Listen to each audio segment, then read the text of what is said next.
자, 이게 어떻게 된 상황인지 청와대를 취재하고 있는 기자와 좀 더 이야기해 보도록 하겠습니다. 박현주 기자가 나와 있습니다. 자, 앞서 리포트에서 말씀드린 것처럼 행정정보 데이터 세트 맞습니까? 이 용어가? 예, 그렇습니다. 좀 생소하긴 합니다. 어떤 개념입니까, 정확하게? 예, 박근혜 정부에서 이관한 기록물 절반을 차지하는 게 바로 말씀하신 행정정보 데이터 세트입니다. 예. 보고서, 메모, 전자결제, 또 인사관리 등 행정 업무를 전자 시스템으로 할 때 남게 되는 기록 전반을 담은 자료인데요. 예. 기록물 전문가에게 문의해봤더니 국정 운영의 핵심 기록은 아닌 행정 환경을 파악해 볼 수 있는 보조 자료의 성격이라고 설명했습니다. 예. 행정 환경. 그러니까 예, 그렇습니다. 앞서 이제 보신 것처럼 직원들의 식당 이용 내역이라든가 그걸 뭐 굳이 그렇게 기록물로 옮겨가지고 못 보게 할 이유가 있는 것인지도 좀 궁금하고 또 청소도구 관리 내역뿐이다. 뭐 이런 얘기입니까? 다른 건 없습니까? 뭐 좀 이렇게 의미 있는 것들이?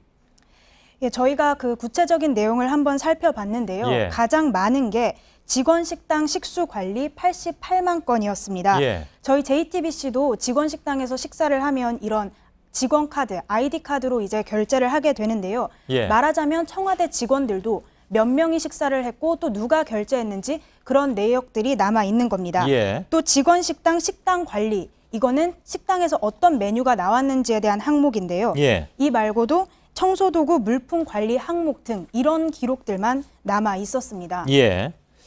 말씀드린 것처럼 직원들이 뭘 먹었는지, 몇 명이나 먹었는지 이런 것들이 대통령 기록물인가? 이건 상식선에서 생각해도 답이 나오는 것 같습니다. 예, 그 다음으로 가장 많은 걸 살펴봐도 마찬가지인데요. 예. ARS를 통한 민원이 약 67만 건이었고요. 또 메일로 받은 문의 내역도 65만 건이었습니다. 예. 둘 다 외부 민원을 공개적인 통로로 접수해서 관련된 부처에 이제 이관 처리한 내용이기 때문에 대통령 기록물로서의 중요도는 조금 떨어진다는 지적입니다. 예. 근데 원래 이렇게 그 식당 관리 내역이라든가 민원 내역 같은 것도 원래 수십만 건은 남긴다. 원래가 그런 것이다. 이런 반론이 나올 수도 있는 것 같은데 전 정부에서 뭐라고 얘기를 하는지 혹시 들어봤습니까? 예, 그래서 저희가 이전 정부의 행정 데이터도 입수를 해서 비교를 해봤습니다. 예. 이명박 정부 당시 행정 데이터를 살펴보았는데 말씀드린 직원 식수 관리, 그러니까 식당에서 밥 먹기 위해 직원 카드를 찍은 내역이 100만 건이 마찬가지로 넘었습니다. 예. 식당 메뉴가 뭐였는지 나타내는 식당 관리 내역도 10만 건이 넘었고요. 예. 이 밖에도 미술품 관리, 물품 관리 등 청와대 생활 전반에 대한 부차적인 기록들만 남아 있었습니다. 예. 이제 반면 노무현 정부에선 대부분 국정과제 시스템, 말씀록 DB, 평가 시스템 등 비교적 유용한 정보들이 줄을 잃었습니다. 예. 그렇군요.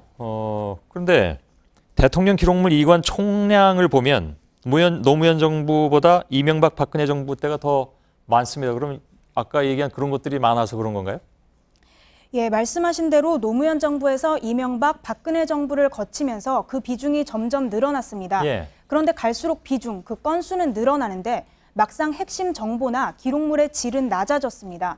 노무현 정부 때는 9%에 불과했지만 박근혜 정부는 이명박 정부에선 30%, 박근혜 정부에선 50% 가까이 이렇게 행정정보 데이터의 비중이 늘어났는데요. 예. 따라서 대통령 기록관에서 넘긴 건수 자체는 많지만 이렇게 사실상 기록물로서의 가치가 떨어지는 자료가 상당수인 겁니다. 예. 핵심 문서들, 예컨대 대통령 주재 수석 비서관 회의, NSC 회의 기록, 각종 정책 결정 과정을 담은 기록 등은 상대적으로 적게 넘어갔을 수밖에 없다고 유추하는 것이 전문가들의 분석입니다. 예, 결국 이제 질보다 양일 뿐이었다. 이런 얘기가 되는 거군요.